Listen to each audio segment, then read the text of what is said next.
Back with another one where you thought it wasn't gonna be another one. Here we go again today, ladies and gentlemen.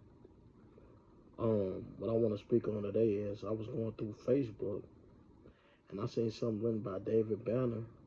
Basically, they was quoting something that he said in an interview, basically stating that he felt Dr. Martin Luther King didn't like himself and that integration was not beneficial for black people, and um,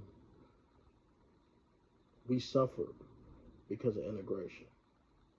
And I'm gonna say something like this: like initially, how he thought, I thought too, because they talk about Move, they talk about Tulsa, Oklahoma, and they talk about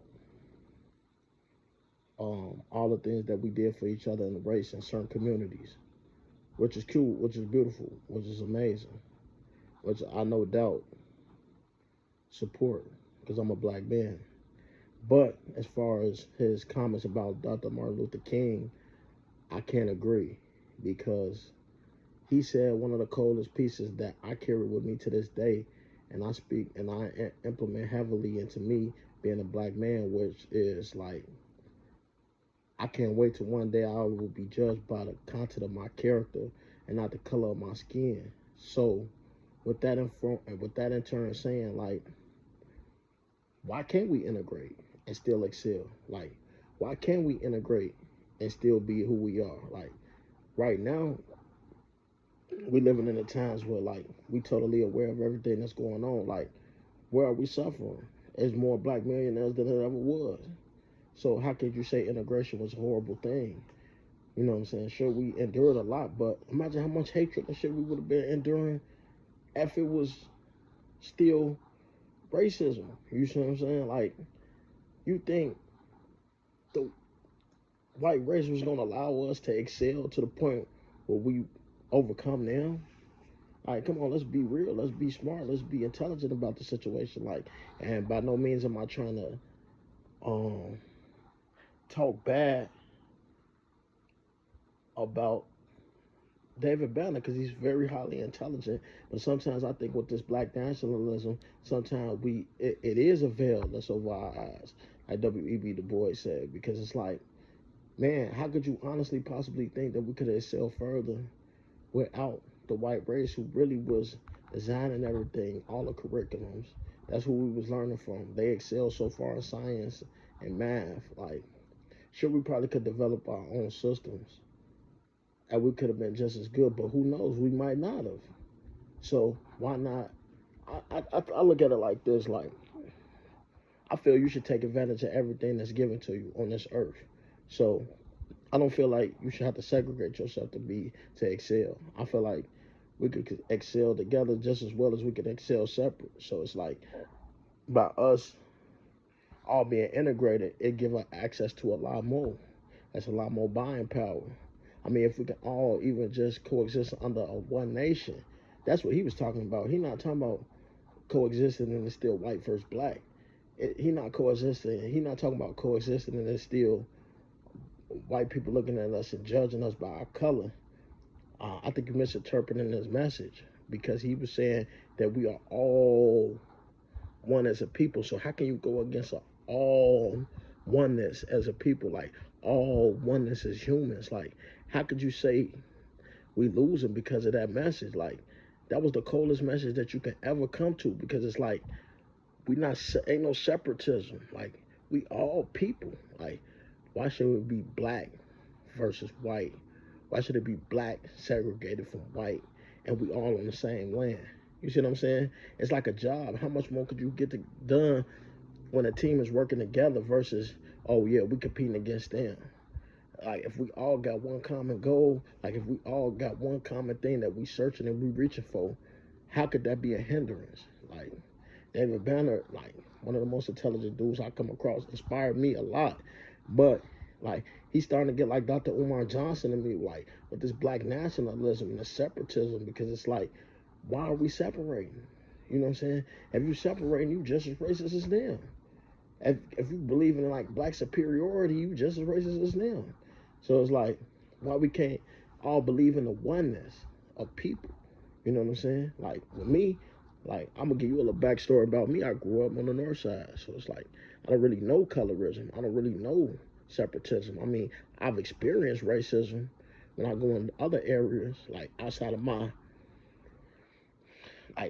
the neighborhood that I've grown up in, because it's like they're not familiar with me. So when they see me, they see a young black man or a young black boy, whatever it was, whatever age it was in my life. But in my community and around the people I love and I grew up with, they see me as Lee. You know what I'm saying? They don't see me as a black man. They see me as a person, a name. I got an identity. So it's like I don't agree with that. I don't agree like we would have sell more separated. I used to, but then when I look at it in the totality, like what was our Elon Musk? You see what I'm saying? Like what was our Bill Gates? Not to say we couldn't have created one, but like if we can't create one under their systems, how was we gonna create one without it? You know, so it's like until we have like a great intellectual, a great leader, and not to say that we won't have one or we don't have one right now, but it's just like, how could you say that we would have had more or we would have been better off without integration? Which we don't know. You know what I'm saying?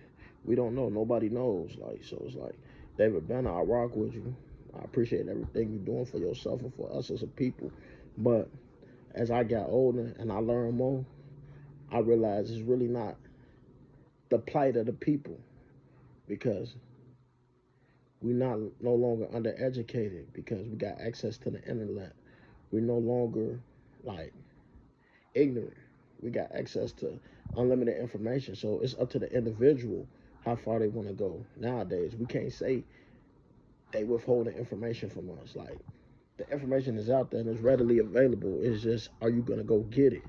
So me personally, when I think about like what David Banner was saying, and I think about separatism, and I think about black nationalism, and I think about all these different terms that they use to separate people, I don't agree with it. I agree with like one thing: we all people, because that's how I was raised, and that's how I've seen things my whole entire life, and that's how I was able to attain the things that I've attained intellectually, even financially, even though I'm not rich but I'm decent. Like I'm able to provide for myself, and that's being in these different environments where it was multicultural. Not to say that if I grew up in an all one race neighborhood, all amongst my peoples, that I would have been growing up disadvantaged. I'm just saying, and I'm not saying growing up here I was advantaged, but I'm gonna say I took advantage of everything that was available and utilized it to the utmost. And I feel like nowadays, if you take advantage of everything that's around you, you could be just as great as Elon Musk. You could be just as great as Bill Gates, Steve Jobs, or any of these great intellectuals or inventors or billionaires that's out here. But it's like, is that your end goal? Is that what you want? You know what I'm saying? So it's like, me, I'm against racism. I'm against separatism.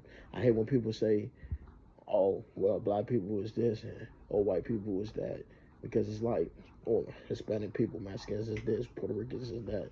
Like, because it's like, you grouping everybody up into a group. And instead of getting to know individuals, I look at individuals, not color, not race, not sex, not anything of that nature, not neighborhood. Like, I look at the individual. Because, like they say, a rose could grow from the concrete. Whoever would have thought that? So, I'm signing out. Lee Holmes. I'm not afraid of my name. I'm not afraid of who I am. Like, a lot of people go by pseudonyms, but I'm going by Tennessee Lee because that's a nickname I got, but my name is still Lee. So, I'm not afraid to be me. So, tune in my channel if you want something like just an adverse perspective. I ain't going to say thought-provoking. I ain't going to say, like I'm so intelligent, but it's just a different, point of view. One.